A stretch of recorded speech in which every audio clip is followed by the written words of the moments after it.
కాకినాడ జిల్లా సామలకోట మండలం అచ్చంపేట గ్రామంలో గల పెద్దాపురం ఎమ్మెల్యే నిమ్మకాయల చంద్రజప్ప ఇంటిని ఎస్సీ వర్గీకరణకు వ్యతిరేకంగా రాష్ట్ర మాల ఐక్యవేదిక పిలుపు మేరకు ముట్టడికి ప్రయత్నించిన దళిత నాయకులను పెద్దాపురం డీఎస్పీ శ్రీహరిరాజ్ ఆధ్వర్యంలో సామలకోట మండలం కొప్పవరం గ్రామం సెంటర్ వద్ద పోలీసులు అడ్డుకున్నారు. రాజ్యాంగ విరుద్ధమైన ఎస్సీ వర్గీకరణను అడ్డుకుంటామంటూ పెద్ద ఎత్తున నినాదాలు చేస్తూ అచ్చంపేటలో గల ఎమ్మెల్యే రాజప్ప ఇంటిని ముట్టడించడానికి వెళ్తున్న దళిత నాయకులను పోలీసులు అడ్డుకున్నారు. సామలకోట సీఐ కృష్ణ భగవాన్, పెద్దాపురం సీఐ మౌనిక తదితరులు పాల్గొన్నారు.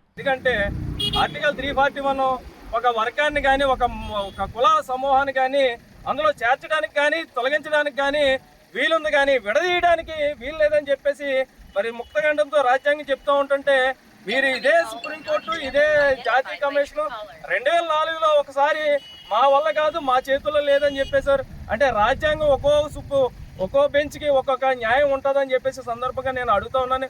ఎందుచేతనంటే మరి రాజ్యాంగాన్ని అనుసరించి సుప్రీంకోర్టు నడుచుకోవాలి, కానీ సుప్రీంకోర్టు రాజ్యాంగాన్ని అనుసరించి అది నడుచుకోవడం ఎంతవరకు దుర్మార్గం అని చెప్పేసి ఈ సందర్భంగా మరి సుప్రీంకోర్టు వారిని కూడా నేను అడుగుతా ఉన్నాను. మీకు ఏదైనా దళితుల పట్ల ఏమైనా నిబద్ధత కానీ నిశ్చయిత కానీ ఉంటే కనుక పార్లమెంటు ద్వారాగా శాస్త్రీయబద్ధంగా ఒక 2/3 మెజార్టీని ఈ దేశంలో ఉన్నటువంటి అన్ని రాష్ట్రాలకి ఇంప్లిమెంట్ చేస్తే మాకు కూడా ఎటువంటి బాధ ఉండదు. కాబట్టి దీనివల్ల జరుగుతున్న ముప్పు ఏంటంటే రాజ్యాంగాన్ని పూర్తిగా మరి నిర్వీర్యం చేసే కుట్ర జరుగుతుందని చెప్పేసి సందర్భంగా తెలియజేస్తాను. మాకు ఇటువంటి వర్గీకరణ మాకు వద్దు. అలాగే సుప్రీంకోర్టు కూడా మొన్న రీసెంట్గా ఒక తీర్పునైతే ఇచ్చింది.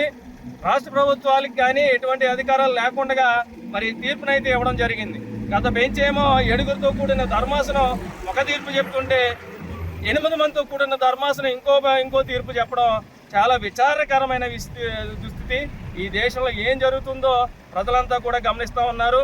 కాబట్టి ఇప్పటికైనా మించిపోయింది ఏమీ లేదు. మీరు చేయాలనుకుంటే మాకు రిజర్వేషన్ శాతాన్ని 15% ఉన్న రిజర్వేషన్ శాతాన్ని 18%కో లేకపోతే జనాభా ప్రకారంగా 22%కో పెంచి మీరు వర్గీకరణ చేయండి. మేము అందుకోవట్లేదు. మాలమాదిగలు మాకేం శత్రువులు కాదు.